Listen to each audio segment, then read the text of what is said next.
শহীদ ওসমান হাদির হত্যার বিচার নিশ্চিত করার মধ্য দিয়ে বাংলাদেশকে আমরা একটি ইনসাফের রাষ্ট্রে পরিণত করব ইনশাআল্লাহ।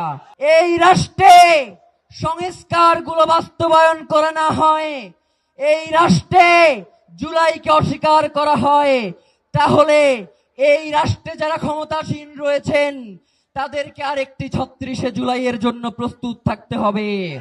আজকে সংসদ চলছে ২ মাস ধরে। প্রতি ঘন্টায় সংসদে জনগণের টাকা ব্যয় হচ্ছে ১,৬৩,০০,০০০ টাকা। জনগণের টাকায় সংসদে বসে আজাইর আলাপ করা হচ্ছে, কিন্তু জনগণের যেই গণভোটের রায় সেটাকে মানা হচ্ছে না। প্রিয় ভাইয়েরা, আজকে অনেকেই মনে করেন আপনারা মহাজন হয়েছেন। এই দেশে বহুত মহাজন আপনাদের আগেও ছিল, কেউ টিকতে পারে নাই।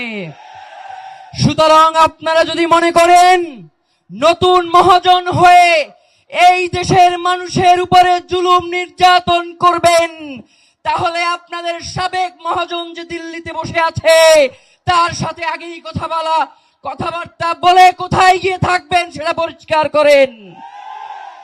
মাননীয় প্রধানমন্ত্রী, আপনার পিতা শহীদ রাষ্ট্রপতি জিয়াউর রহমান, তিনি সর্বপ্রথম এই বাংলাদেশে গণভোট কায়েম করেছিলেন। আজকে আপনারা সেই গণভোটের বিরুদ্ধাচরণ করছেন। আপনারা শুধুমাত্র গণভোটের বিরুদ্ধাচরণ করছেন না, মূলত বিএনপির জন্ম যেই গণভোটের মধ্য দিয়ে আপনারা তো নিজেদের জন্মকেই অস্বীকার করছেন। প্রিয় ভাইয়েরা, দেশনেত্রী বেগম খালেদা জিয়া তিনি যেই সংবিধানকে ছুঁড়ে ফেলবার জন্য বারংবার তার বক্তব্যে, তার কথায়, তার দাবিতে তুলে ধরেছেন, আজকে আমরা দেখতে পাই সেই সংবিধানকে চাটতে চাটতে তার দল বিএনপি ক্ষয় করে ফেলছে। সুতরাং যেই বিএনপি তার শহীদ প্রেসিডেন্ট জিয়াউর রহমান, যিনি এই দলের প্রতিষ্ঠাতা, তাকে স্বীকার করে না, যেই বিএনপি বেগম খালেদা জিয়ার কথা রাখে না, সেই বিএনপি তো তলাবিহীন ঝুড়ি, সেই বিএনপির কোন মেরুদণ্ড নাই।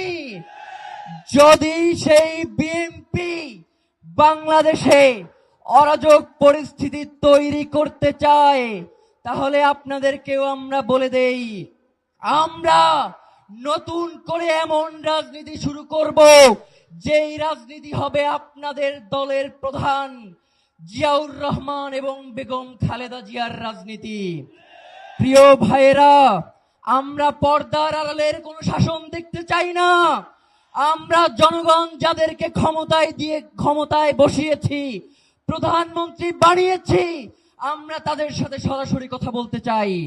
আমরা জানতে চাই এই প্রধানমন্ত্রী তিনি কি প্রক্সি প্রধানমন্ত্রী হবেন নাকি জনগণের প্রধানমন্ত্রী হবেন?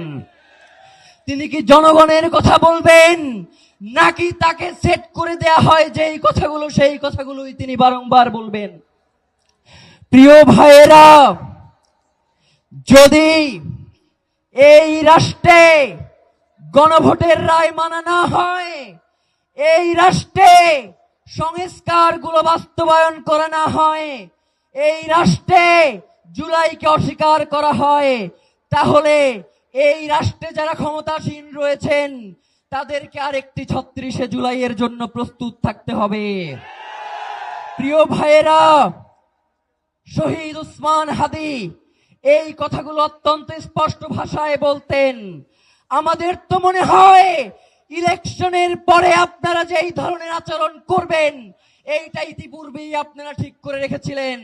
নয়তো প্রধানমন্ত্রী বলে গণভোটের পক্ষে হ্যাঁ দাও, আর তৃণমূল বিএনপি গিয়ে বলে না দাও।